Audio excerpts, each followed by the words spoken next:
Ladies and gentlemen, the Vice President of the United States.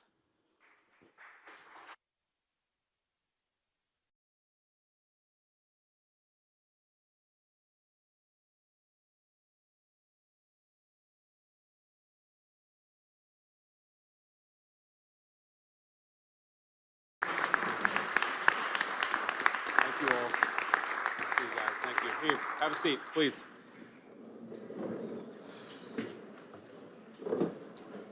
Well, good morning, everybody. It's good to see you all. And we are here to kick off what has, at this point, been an informal effort, which is working with Congress to help us combat fraud. So as you know, when the President of the United States started the Fraud Task Force and really set the federal government to taking a whole-of-government approach to the anti-fraud issue, that was mainly an administrative thing. That was something we were working with our colleagues at H&HS, at DOJ, at all of the various agencies of the federal government in trying to root out fraud. And I'd remind all of you and remind the American people and remind what these congressmen and senators don't need reminding, which is that fraud is really a dual victim crime. The most obvious victim, of course, is the American taxpayer, who has their hard-earned tax dollars stolen from them to enrich people who are violating our laws and taking advantage of our country. But I think more profoundly and more sadly, the second victim of fraud are the people who benefit from programs that the American people have set up in their generosity and in their kindness of spirit, and those programs don't function as well or don't even have the resources necessary to work because they've been stolen from by fraudsters. I think an example that is particularly close to my heart because we have a 2-week-old newborn at home is a program that we set up through the Medicaid program to actually provide high-quality health care to new moms and to newborn infants. To people who can't afford high-quality health care, we, as a generous nation, ensure that they have access to the resources that they need. And yet, we have, working with DOJ and others, we have identified, prosecuted a number of cases of people where they have taken from this program, not provided an ounce of service to a new mom or a young baby, and enriched themselves by literally taking money from the medical care of newborn infants. This is despicable behavior, and it's something that we've allowed to go on for too long in the United States of America. I'm very proud that you could not just look at these sort of qualitative stories about what's going on, but we can actually measure the success of the Fraud Task Force. Working with Andrew Ferguson and with Steve Miller, two of the great all-stars of the Trump administration, we have been able to identify $230 billion of fraud just since the Fraud Task Force was set up, and that's frankly by conservatively estimating it. Andrew and I had a meeting in my office last week, and he said, do you want to estimate it conservatively or do you want to estimate it aggressively? And I said, well, I kind of want to estimate it aggressively, but then all you people will criticize us. So let's estimate it conservatively so that we can give the American people the most rock-solid explanation of how this task force is working to protect their money. We've been able to stop $56 billion in fraudulent payments that would have otherwise gone to fraudsters rather than to the people who need them. And in the process, we've saved, obviously, the American people a lot of money. But as much as we've done, and as much as we've had great successes, and this brings me to my final point before I kick it over to Andrew, this effort will fundamentally always have a limitation unless our colleagues in the House and the Senate are working with us. We don't want the next administration, whoever, God forbid, you're going to have President El Sayed in 3 years. We don't want him to undo all the incredible work that we've been doing when we've been taking out the fraudsters and saving the American people money. And in order to make this really work, we need our colleagues in Congress to really codify some of this stuff, to make sure that it becomes law. And again, this is the sort of thing where, while I see only Republicans surrounding us today, we really have been able to work in some cases with Democratic governors and Democratic attorneys generals on the anti-fraud task force. And we would love, I'm not necessarily holding my breath, but we would love to work with Democrats in Washington to codify some of the anti-fraud actions that we've taken and to take it to the next level. There are a few things that we really need to do and that we can't do at the federal government without the cooperation of the Congress. And the first, that I would say the most important of these, is data sharing. So when we've looked at the anti-fraud efforts that we've taken, one of the weirdest and most difficult parts of this is the black box that exists around certain state programs. So for example, the SNAP program, which provides food resources to low-income people, it quite literally feeds hungry moms and children in our country, something that is very important and that I know every person at this table supports. We know that there is a lot of fraud in the SNAP program. We know that there are illegal aliens who benefit from the SNAP program, people who have no legal right to be in the country. We would like to stop that. But I think the American people would be shocked to learn, because I was certainly shocked when I learned it a few months ago, that when we send tax dollars to the states to administer the SNAP program, we have no visibility into who is ultimately getting those benefits. In other words, if the state of California gives those food stamp benefits to an illegal alien, to a violent criminal, the federal government has no visibility, and sometimes the states themselves have no visibility. So we need to work with Congress, and we need some legislation that would actually force some data sharing between the state governments and the federal governments. We need to know where your tax dollars are going. And if the state of California or the state of New York isn't going to tell us, we need Congress to force them to tell us. And I think that's the first and most important thing that we would like to do. The second is that we would like to see stiffer penalties for fraudsters. One of the things I said at the very beginning of the task force is that I was shocked by how often we would just let low-level fraud go. Like $1 million of fraud, that's a lot of money. A person who had enriched themselves to the tune of $1 million, sometimes we wouldn't even prosecute this stuff. And even when we do prosecute it, we are limited by the penalties applied. The most important thing that we can do in prosecuting fraud is to make sure that the people who engage in fraud actually suffer some real penalties. And so we would love to work with all of you and see some stiffer penalties for the people that we're successfully prosecuting. We are throwing a lot of people behind bars, but we're limited by in some ways, by the statutes that exist. We'd like to change those statutes and actually make it harder for people to commit fraud and make sure that when they do commit fraud, they go to jail, and they go to jail for a long time. And finally, we need a little bit of money, not a lot of money, and frankly, we're saving way more money than we're taking in, but the Fraud Task Force, it involves every single agency of the federal government. Every single cabinet secretary has been great, and I want to give a special shout out to some of our all-stars, Bobby Kennedy at H&HS, Kelly Loeffler at SBA, Brooke at the Department of Agriculture. We've really had a whole of government. Our soon-to-be new Attorney General, Todd Blanche, has just been amazing to work with, and I know other people will say more about that. But we need a little bit of resources, because while we're saving the American people billions and billions of dollars, and we're not spending very much, we need a little bit more appropriated to expand this fraud effort. I think we'll save even more money in the process. It's the sort of investment that, unlike most of the money you guys spend, it never comes back to DC. Every dollar you give us comes back at least 5 or 10-fold. So it's a good investment, and it's the sort of thing that we need to see happen. But without further ado, I want to kick it over to our amazing co-chair of the task force, Andrew Ferguson. You see him on TV. He's amazing. But most importantly, behind the scenes when he's not on TV, he's doing amazing things for the American people. This whole thing would not work and would not work as well were it not for Andrew's hard work. So great job. Great to see you. Thank you, Mr. Vice President, and welcome to all my friends from the Senate and from the House. We're very pleased that you're here. I want to thank President Trump for creating this task force and assembling us here today. He is the first president in American history to take this fraud issue, which is an existential crisis for the American Republic, seriously, and none of this would have been possible without him. And second, the Vice President. The only way to confront fraud through the whole federal government is to have the guy that sits atop the rest of the federal government in charge of it. Nothing that this task force has accomplished, and the Vice President just read a lot of the amazing accomplishments of the task force and the whole federal government, is possible without the leadership of the Vice President of the United States. Fraud is not just about the numbers. We hear about the big numbers, we just heard them today, but fraud hurts real people. It hurts all of us by taking our hard-earned money out of our pockets and putting it into the hands of the most reprehensible people in this country.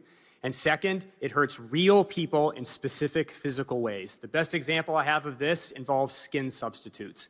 Fraudsters, up until this year, were performing unnecessary surgeries on elderly Americans in hospices and nursing homes because they would then submit those claims to HHS, and HHS was reimbursing those claims to the tune of billions and billions of dollars a year.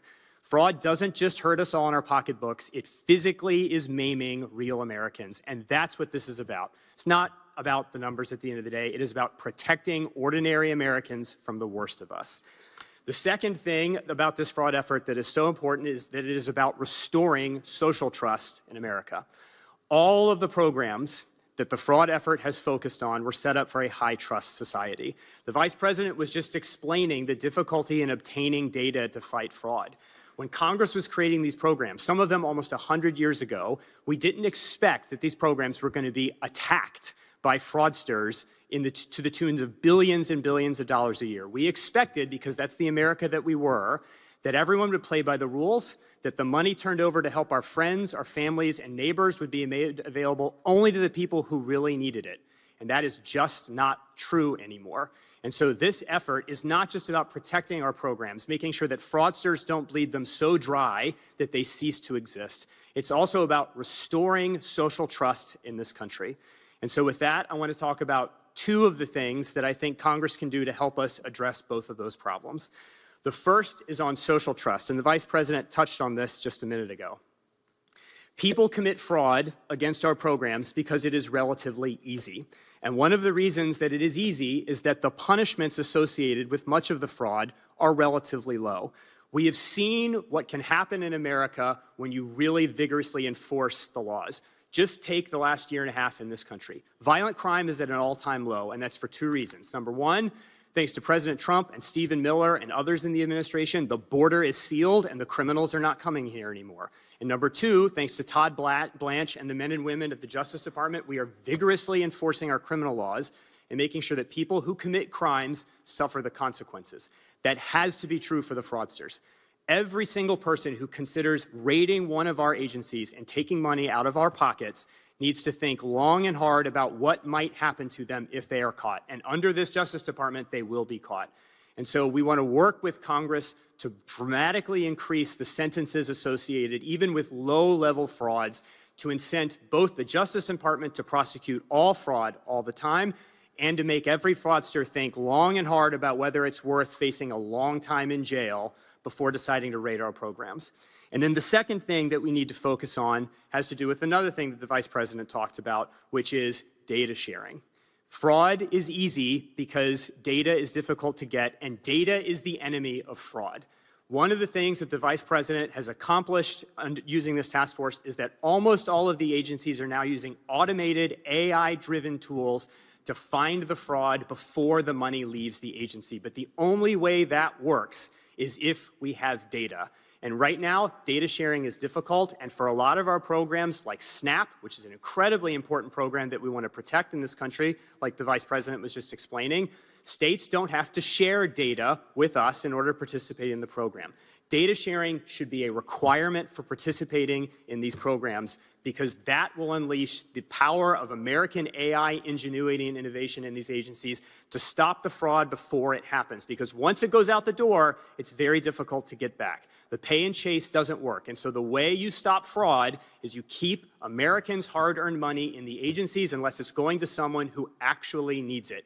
And for that, we need data. We need data to make sure fraudsters don't get it, non-citizens don't get it, and the only way for that to happen is if we have data. And the easiest way for that to happen is not through rulemakings, it's not through guidance, it's Congress stepping up and saying, if you want to participate in these programs, if you want access to American taxpayer dollars, you have to share data so that we can fight fraud. And any state who doesn't want to share data, we should learn a lot about the leadership of that state. If they want to protect fraud more than they want to protect ordinary Americans, something really rotten is happening in that state. So those are just two of the things that we want to work with Congress to accomplish here under the Vice President's task force. And with that, I'll turn it over to Stephen Miller. Thank you very much. Thank you, Mr. Vice President, for your leadership on this bold and existentially important initiative. Thank you to Mr. Ferguson for your incredible work and stewardship of this task force. And of course, thank you to President Trump for his extraordinary leadership in establishing this task force, assigning this portfolio to the Vice President, and providing direction, focus, and determination to the whole U.S. government. It's great to see all of my friends in the House and Senate who are here today, who have been such tremendous allies, not only on this issue, but so many issues, and in some cases for a very, very long time, since 2015 and before. And so thank you all. I want to pick up, because this is something that I've encountered on a daily basis, on a theme that both the Vice President and Andrew Ferguson have mentioned, which is the lack of criminal responsibility, the lack of criminal punishment for egregious fraud in this country. It is, first of all, true, as the Vice President said, as hard as it is to believe, that for most recent history, which in the case of these programs would be in the history of these programs, if you committed $1 million of fraud or less, you were unlikely to ever be criminally punished in any way at all. And if for some strange reason in the past, a bureaucrat had the courage to defy that agency guidance and actually bring you to trial and put you in front of a jury, you'd be unlikely to do any real jail time at all. And this may be hard to believe, that you could steal hundreds of thousands and ultimately millions of dollars and not do any significant jail time. Again, you can look at the sentences for the Feeding Our Futures fraud, which is one of the largest frauds in the history of any country anywhere in Minnesota, to see this. And there's a lot of reasons for that. I think probably the simplest, least conspiratorial explanation is that when Congress was drafting these statutes, they still lived, to use the phrase used a lot today, in a high-trust society, and it eclipsed their imagination that there would be systemic, widespread, continual lying, fleecing, and organized crime to rip off hundreds of billions of dollars from the American taxpayer, which is what has happened. So there needs to be strict, clear, mandatory minimums. Because by the time you've been convicted, you have already proven to a jury, this is not a civil punishment, this is you've proven to a jury beyond a reasonable doubt that you deliberately, willfully, maliciously engage in a scheme to steal from the American taxpayer and from those in genuine need. And when you've satisfied 12 jurors of that fact and been convicted, you deserve to have a very substantial prison sentence. That change alone would be watershed for fighting fraud, because it would mean that the Department of Justice would be able to, through prosecuting a few hundred or thousand cases in a year, be able to chill the criminal conduct of millions. Whereas right now, no matter how many people you prosecute, you're still left with the criminal element thinking, I'm willing to risk 6 months in jail for $5 million in ill-gotten gains. And we've reached a point, and again, only because of President Trump and the Vice President's leadership is this happening. We've reached a point as a country until we came along, as hard as it is to believe, where we have federal law enforcement in cities around the country who have to conduct weeks or months-long investigations of daycares where there are no children present at all, to be able to then go into a court of law and say, no kids on Monday, no kids on Tuesday, no kids on Wednesday, no kids on Thursday, right? And this is the real thing. We have federal law enforcement officers who then they have to issue subpoenas and search warrants to get phone records, email records, financial records. And what does it all end up with? You go to a jury in Minnesota and you say the defendant has collected $7 million for a daycare, claiming to be taking care of 100 children for 6 months, and we found one kid attended in that entire time, and he was the nephew. So you spent months of federal effort. When you do that and you're found guilty, you belong in jail for a very long time. I'm almost over my own time here, so I'll just add to the other point the Vice President said, which is on data sharing and technology and integrity, you can solve 95% of this problem with simple technological verification and data sharing measures that is in technology that was invented 20 years ago. Now, the technology today, of course, is even more astonishing. But if every single person who wanted to enroll in SNAP or enroll in Medicaid or enroll in public housing was in a shared database that the federal government had access to verify age, citizenship, criminal record, other basic biographic facts, that single step alone would save taxpayers hundreds of billions of dollars. And you have to ask yourself, why would any politician oppose something so fundamental? We're not even debating eligibility rules, an important but separate debate. We are debating whether or not a person is lying to the government to extract funds for which they are plainly and clearly ineligible. The time has come to implement these reforms. Thank you, Mr. Vice President. Thanks, Vince. Thank you and good morning, everyone. We gather today because President Trump has made stopping the fraud and corruption in our welfare programs a governing priority. Thank you to Vice President Vance, Chairman Ferguson, Stephen Miller, and Executive Director Brady for their leadership in carrying out this duty, and to the members of Congress here for joining in this important work. In the time I have, I wish to offer 10 very practical, common sense, and likely very popular proposals to fight fraud in our welfare programs for congressional consideration. 1, all government agencies must verify that every Medicaid provider or SNAP retail store is actually legitimate and eligible for payment before any payment is issued, rather than paying first and checking later. 2, require criminal background checks and fingerprinting for healthcare providers in categories with high rates of Medicaid fraud, and re-verify provider credentials at least every 3 years. 3, require states to verify every welfare applicant through the federal government's free database system that verifies immigration status in real time before issuing any taxpayer-funded benefits. 4, require states to compare welfare rolls every month against death records, wage records, and incarceration records. 5, double the number of welfare fraud investigators so that more fraud and corruption cases can be aggressively investigated and prosecuted. 6, upgrade welfare benefit cards used for food and cash assistance to have secure chip technology with a photo and expiration date. 7, prohibit high-risk retailers, such as some liquor stores and smoke shops, from accepting taxpayer-funded food stamp benefits. 8, end the use of government-issued pre-populated forms to do automatic re-enrollments into Medicaid. 9, eliminate so-called self-attestation, which allows applicants to simply report their own income and household information on welfare applications without providing documentation, and instead requiring proof of income and eligibility before benefits are approved. 10, require state taxpayer-funded Medicaid programs that issue payments to health insurance companies on behalf of people who had already died to stop immediately once a death is recorded, and require those insurance companies to return any money collected after the enrollee's death. Finally, I suggest that members of Congress call out as corruption the behavior of state and local leaders who refuse to enforce common-sense fraud controls or purposely embrace loopholes that avoid individual eligibility validation, allow self-certification of eligibility, expand eligibility far beyond what Congress intended, and as a result, trap millions of able-bodied adults into a life of dependency. Fraud steals taxpayer dollars, but such corruption steals something even more precious. It steals the blessings and benefits of work. The greater injustice is not stealing money from taxpayers. It is taking purpose from another human being and diverting resources from the truly needy.